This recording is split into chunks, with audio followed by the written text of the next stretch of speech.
And now to the guests that we've been talking about all morning. President Donald Trump. Mr. President, welcome. Thanks for calling in. Wish you could be here in person, but we already talked. We already watched this. He said Mexicans have a genetic. Elaine Chao was on yesterday, and I know she was. Oh wait. Okay, maybe it's Elaine longer. Chao was on yesterday, and I know. And now to the guests that we've been talking about all morning. President Donald Trump.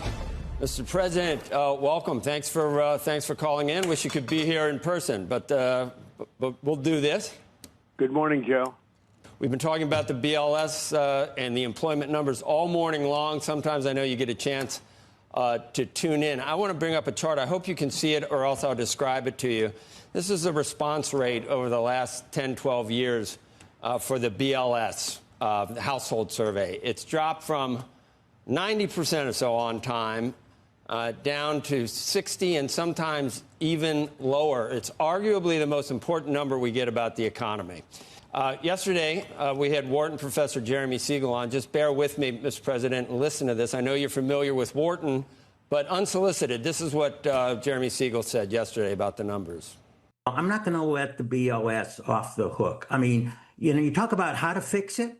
Make these questionnaires mandatory and give them a time limit to fill it out. I think the response rate's down to 60%. I mean, that's unacceptable for the most important statistic that we have. It's almost like we're sending them out, fill it out when you can. We know you like to go to the beach in the summer, so it might be a little bit late. This is just not acceptable today. We need that response rate has to go up. And when you make the biggest mistake in 50 years, why? Why wasn't there an explanation? It's 258,000 less in 2 months. That was the biggest revision since 1968, Mr. President. So we're in the internet age. We still can't get any instant data. We're still using snail mail to get the responses back. It is the government, after all.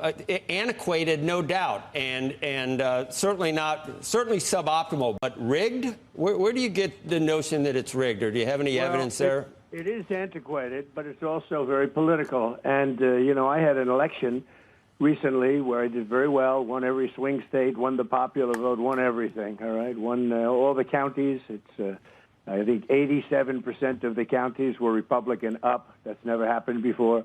And yet I had to go through hell. And just days before the election, they put out numbers that it was like the country was on fire. It was doing so well. And then they did a revision about 2 weeks later, and the revision was down by almost 900,000 jobs. You remember that? And I said, what would have happened? What would have happened if I lost? Think of it. I would have said... They gave phony numbers, and then they revised them a week and a half later. Those were benchmark numbers, though, Mr. President. That happens. They do that. They do that twice a year, and it reconciles the monthly figures with, like, the overall numbers. And it was a big number, and obviously... But, the numbers were rigged. The numbers were rigged. Biden wasn't doing well. He was doing poorly. They announced these phenomenal numbers 2 days before the election, and a little bit before that, always these great numbers, and you knew it wasn't doing well. You knew prices were through the roof and inflation was terrible. The whole thing was bad. But think of it. Then they did the biggest revision, I think, in history of almost 900,000 jobs. And it turned out to be more than that because later on they did another revision. And so they gave phony numbers in order to win the election. After I won the election, I said too big to rig. But after I won the election, then they announced a downward number, in other words, to bring them back to reality. And I said, wow, supposing I would have lost, I would have blamed that, and people would have said I was a conspiracy theorist. It's crazy. Elaine Chao was on yesterday, and I know, she was, I think she was Labor Secretary for 8 years under Bush II, and she was your Transportation Secretary as well. And she said, the commissioner... Remember, the reason why he's doing this is because he wants to ease the fears of the market, okay? You don't go on CNBC unless you want to do that. That is the express purpose of going on CNBC. Now, Trump is perhaps the worst person to go and do that because he's virtually incapable of easing people, especially like when the role here requires clarity, the role here requires honesty, and even Trump's appearance on his own is just a reflection of the desperation that the administration feels, and he's a loose cannon. Well, let's hear it. Doesn't really even get involved with the actual minutia of putting all these things together. And there's no way that it could have been, that she could have chosen to rig these numbers to make them look bad. And these are statistical changes based on this antiquated system. And it's just a Wait, you said he gets no pushback in the media? Dude, this is the last place where he would get pushback. Are you kidding me? These guys are not in it to make a name for themselves. They're not journalists. They're literally there to be like, please don't say anything stupid so that like the markets don't plummet. Please, please, please, please, please, please. That's it. They're having this conversation because they're like, his goal here is to just like navigate the conversation to make Donald Trump come across as reasonable so that people don't panic. A big leap to go to rigged. And then it also, Mr. President, it makes anyone you pick is going to be, critics are going to say, hey, he's picking a guy that's going to give him or a gal that's giving him the numbers that he wants. So it undermines confidence in the system to some extent. You had, according to many people, all the rights in the world to try to replace a commissioner when it's not, hasn't gotten any better. But that is maybe a bridge too far, according to most people. Well, I think when somebody says the commissioner is not involved, I don't want to get into any arguments with anybody. Why should I? She's a very nice woman. Exactly. But when they say that that nobody was involved, that it wasn't political, give me a break. Look, before the election, I had this massive, massive outflow of beauty for Biden. I mean, he didn't know he was alive. And for Biden, the economy was roaring. It was a beautiful thing. And I said, there's no way this is happening. It's going the opposite direction. And 2 weeks later, they said I was right. But even if you look at the original, the ones from the other day, the numbers were very timid. And then they announced something that made them even more timid on top of it. On sort of a reporting day, I don't know why, it just seemed a little bit more important than most times when they announced these numbers. We talked earlier that the unemployment rate is still low. It's 4.2%. It's fine. I'm not saying earth-shattering. No, I will say this. The numbers before the election were earth-shattering. I'm not saying these were earth-shattering. But No, then they announced a couple of 100,000 to make it look a little bit worse from, months before. I said, where did those numbers come from? So for as much as you want to, it's a highly political situation. It's totally rigged. Smart people know it. People with common sense know it. And a lot of people to keep their head under the cover. See, I told you. His job is to like make Trump come across as coherent, make Trump come across as reasonable, so that people don't like panic sell or some shit. The issue is, Trump is an unstoppable force. You feel me? So how are you going to make that look reasonable when the very nature of his call here, the very reason why he's calling CNBC is because he's panicking. Let's move on to this. Which number do you believe at this point? Because if you noticed, suddenly the chances of what you've wanted for months and argued for Trump is literally like, I'm gonna molest the money. I love money molestation. Money, money, money. I'm gonna molest it.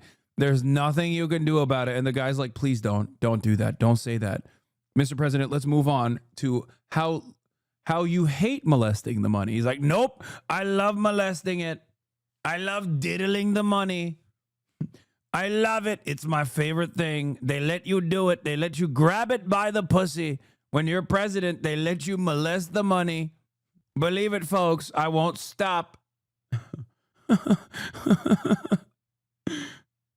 They call me the Epstein of the money. That's crazy. That's a twofer. Months, the chances of a rate cut soared. Meanwhile, you should stop talking about the Epstein thing. Don't do it. Don't talk about it. Don't talk about Epstein. Because of these numbers. Do you not believe the current numbers? Because they're playing right into what you want the Fed and Jay Powell to do. They're not horrible, as you said, but, perhaps with the tariffs, Some businesses delayed some spending. Some consumers may have been less certain about the future. So maybe we're seeing a slight slowdown in labor, but you're going to get exactly what you want. Maybe there's a little bit of concern. Maybe there's a slight slowdown, perhaps. But maybe it's not so bad, right? Come on, just say it's not as bad. America's hot, right? Come on. Look, I'm going to run it again. Look. Perhaps with the tariffs, some businesses delayed some spending. Some consumers may have been less certain about the future. So maybe we're seeing a slight slowdown in labor, but you're going to get exactly what you want based on these numbers. Which ones do you believe? Do you not believe the revised numbers either? It's not what I want. I don't want that. I wanted it a year. I don't want those numbers. Dog, you're the president. Like, this is supposed to be an independent investigation. Like, this is supposed to accurately reflect the reality of the labor market. What you want has no basis here. I mean, you could fix it, I guess, theoretically. It is within your powers. But the real issue is not that the labor market is not looking great. The real issue is he doesn't give a fuck about that. It just makes him look bad. Ago, I wanted it a long time ago. Jay Powell is highly political, and I think, I call him too late. Jerome, too late. Powell, he's too late. He's too late always. He always has been, except when it came to lowering interest rates before the election. He did. He worked that out. Who would you replace him with? I know you watch the show occasionally, and we had an extended interview with one of the prospective replacements, Kevin Warsh. Were you watching that day, or? I was. He's very good. He's very good. He's very good. Sometimes they're all very. He sounds sleepy. He just sounds angry, resentful, sleepy, in a panic state. Good until you put them in there, and then they don't do so good. But a lot of them, I think he's a very good guy.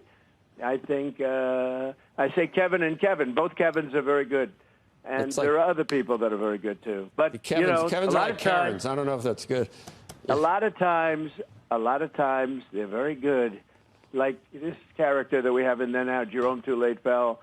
He was very good. He said, "Sir, I'll keep interest rates so low. I'm a low interest rate person, sir."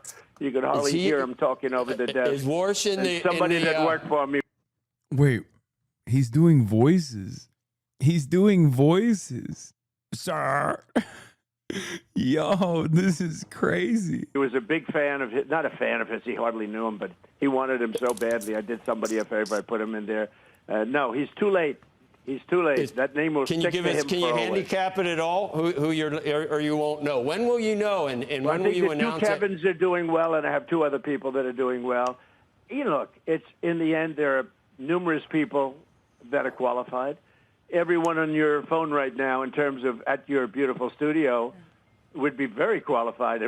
I think he's talking about Jamie Dimon, maybe. I don't know. Who did Trump do a favor by appointing Jerome Powell?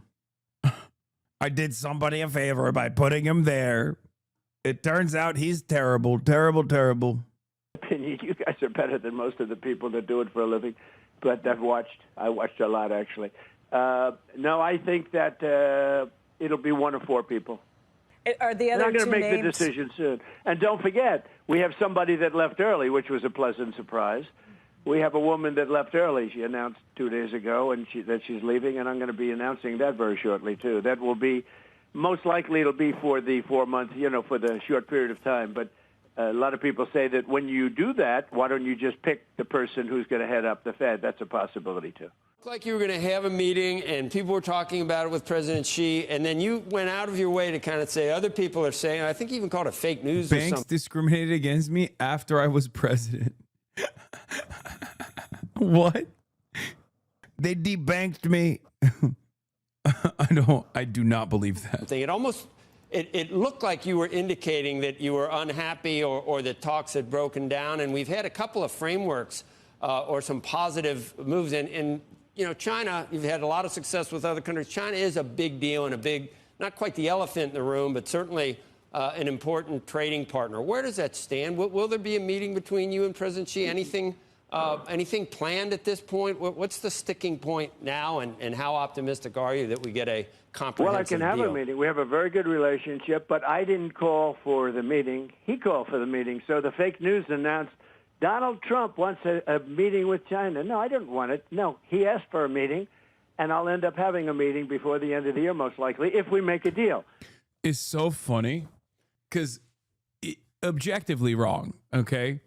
Especially because, like, you can tell it's wrong because Donald Trump is the only party that has lowered tariffs in the process after literally increasing it for no reason whatsoever.